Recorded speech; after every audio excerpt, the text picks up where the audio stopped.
अब समय आ गया है वापस एक होने का, इकट्ठे होने का समय आ गया है। बुद्धिमान समाज है, हमारे जो सदग्रंथ हैं वो हमारे पास विद्वान है। पवित्र चारों वेद, पवित्र श्रीमद् भगवत गीता जी, पवित्र पुराण, ये किसी धर्म विशेष के शास्त्र नहीं है।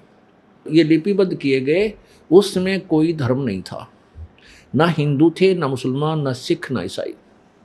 लेकिन वर्तमान में इन सदग्रंथों को हिंदुओं के ग्रंथ माने जाता है। ये सदग्रंथ जो ज्ञान देते हैं, उन्हीं से मिलता जुलता ज्ञान पवित्र कुरान शरीफ में है, और उन्हीं से मिलता जुलता ज्ञान पवित्र बाइबल में है, और उन्हीं से मिलता जुलता ज्ञान पवित्र गुरु ग्रंथ साहिब के अंदर है। लेकिन जो गुरु ग्रंथ साहिब के अंदर पहला महला की वाणी यानी गुरु नानक देव जी की जो वाणी है, वो 100% सत्य है, और वो पांचवें वेद से भी मिलती है। तो पुण्यात्माओं, हम अपने अपने सदग्रंथों को फिर देखेंगे, और दोबारा अब हम पढ़ सकते हैं, हम शिक्षित हैं। पहले तो हिंदू समाज में केवल एक ही वर्ग को संस्कृत पढ़ने का अधिकार था, अन्य को नहीं था। ब्राह्मण बोलते थे उनको। अब हम सभी ब्राह्मण हो गए, हम सभी शिक्षित हो गए।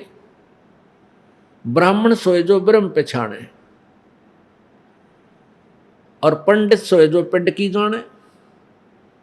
ब्राह्मण कोई अलग वर्ग नहीं है, पंडित कोई अलग से कोई वर्ण नहीं है। ये तो जैसे 4 वर्ण बनाए थे, ब्राह्मण, क्षत्रिय, वैश्य और शूद्र, अपने अपने काम बांटे थे। अब ब्राह्मण होकर, ब्राह्मण वही है जो परमात्मा के मार्ग को समझे और औरों न समझावे, वो ब्राह्मण यानी गुरु होता है। पंडित उसी को कहते हैं। लेकिन कोई परंपरागत पंडित बनता जाता है, वो ब्राह्मण कहलाता है। ठीक है, ब्राह्मण कहो, पंडित कहो, बाकी वो पंडित ब्राह्मण है नहीं। जैसे किसी का दादा परदादा, चौथा पांचवा दादा कोई वैद्य था, और बढ़िया वैद्य था, नब्ज नाड़ी पकड़ के तुरंत बता देता था तुझे क्या तकलीफ है, और जड़ी बूटियां बनाकर रोग काट देता, बहुत प्रसिद्ध हो गए। एक आधी पीढ़ी ने उसने अपने बेटे को या पोते को सिखाया, 1-2 पीढ़ी तक वैद्य की काम करते रहे। फिर उनके पुत्र पड़पोत्र 7वें 8वें पोते, वह कोई काम नहीं करते वैद्य का, लेकिन उनका सरनाम बन गया झंडूराम वैद्य, कृपाराम वैद्य हैं। अब आगे चल के वो सुरेश वैद्य, नरेश वैद्य। वह सुरेश नरेश जानते को ना, पेट के दर्द की दवाई वैद्य लिखा पीछे। तो ऐसे वो वैद्य लिख लें, कोई दिक्कत नहीं, लेकिन वह वैद्य को नहीं। ऐसे ही जो पंडित थे, ब्राह्मण थे, ऋषि, जो सतयुग में 4 वर्ण बनाए थे मनु जी ने। जो ब्राह्मण थे वह वेदों को पढ़ते थे, और अन्य को, समाज को शिक्षा, अक्षर ज्ञान भी देते थे, और साथ में अध्यात्म ज्ञान दिशा उन्हें वेदों को समझा बताया करती, इसलिए उन्हें पंडित कहा करते। अब वर्तमान में कह जानते नहीं भक्ति मार्ग की, और पूरे वर्ग को कहते यू ब्राह्मणा का महुला है, ब्राह्मण है सारे। हाँ ठीक है, वह वैद्य की तरह ब्राह्मण लिख ले, लेकिन ब्राह्मण को नहीं, वो पंडित नहीं है।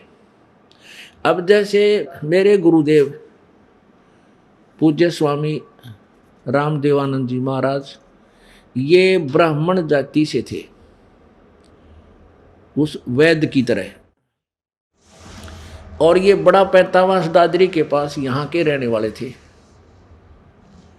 लेकिन वो अपने आप को ब्राह्मण नहीं कहते थे, पंडित नहीं कहते थे, वो संत कहलाते थे।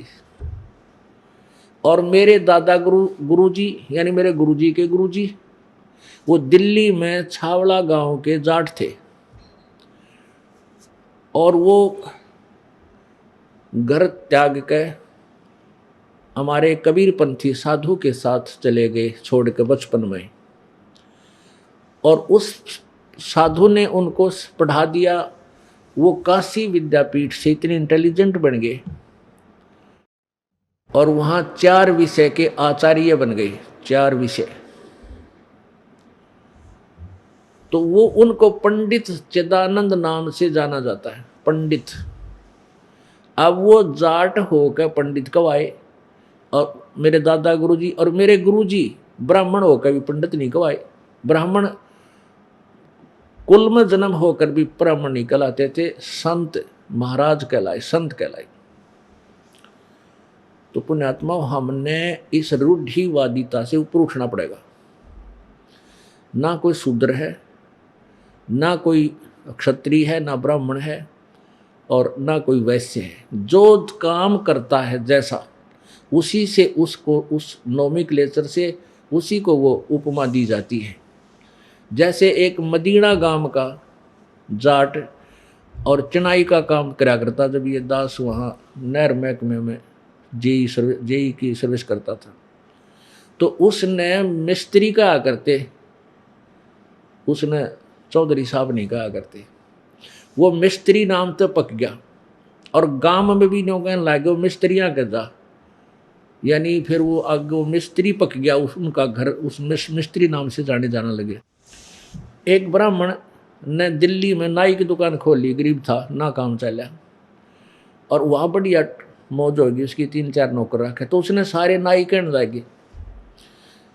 तो पुण्यात्माओं, ये ऐसे ही हुआ है। अब जैसे कोई पहले समय में जूतियों का काम करने लगे, जूते बनाने का, चाम का काम करने लगे, तो चर्मकार कहने लगे, उनको चमार कहने लगे। ठीक है, जो वो काम करते थे वो तो चमार थे। अब उनके बच्चे, कोई तो दुकान खोल रहा है, कोई नौकरी करता है, कोई टीचर है, अब उन चमार कहें, वो चमार नहीं है। उनके दादे परदादे चमार जरूर थे, वर्तमान में वह चमार नहीं है, वो हमारी नालायकी, उनको चमार कहाँ। तो हम ऐसे रूढ़िवादी बन गए हम, क्योंकि बीच में एक अशिक्षा का झटका था, शिक्षित कोई था को नहीं। फिर अशिक्षा में तो ऐसे जो मुंह डुमागी वह कहने लगे, सारे एक सुर में बोलने। फिर तो पुण्यात्माओं, थोड़ा सा हमने बुद्धि को उठाना पड़ेगा।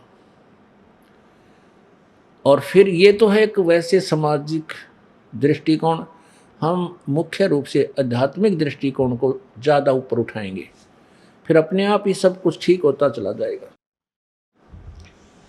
तो प्रसंग चल रहा था कि ये काल जो है ये सत्य ज्ञान को ऊपर नहीं आने देता। अपने नकली संत भेज कर, अपने जो है ना दूत भेज कर, और ये पूरे बहुत बड़े समाज को भ्रमित कर देता है।